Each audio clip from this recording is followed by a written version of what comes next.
Junagadh marketing યાર્ડમાં કેરીની અંતિમ સિઝન। યાર્ડમાં દરરોજના 20 થી 25 હજાર બોક્સની આવક। એક અઠવાડિયા બાદ કેરીની સિઝન પૂર્ણ થશે। યાર્ડમાં કેરીનો ભાવ 300 થી લઈને 900 રૂપિયા સુધીનો બોલાયો। કેટલાક વિસ્તારમાં પાછોતરી કેરીની આવક હજુ પણ યથાવત છે। વહેલા વરસાદની ભીતિ ખેડૂતોને વેપારીઓ સેવી રહ્યા છે। વરસાદ આવશે તો કેરીના ભાવ ગગડવાની ચિંતા હવે ખેડૂતોને છે।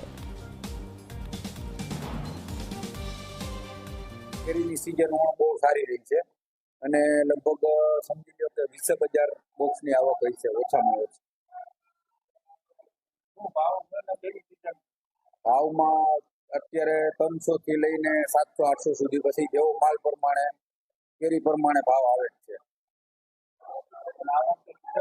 સિઝન હારામાં હારી ગઈ, નો ધાર્યો એટલો માલ આવ્યો। પાહતરું વધારે હતું એટલે અત્યારે રહીને અને હવે છેલ્લું છે। છેલ્લા દિવસો છે કેસર કેરીના।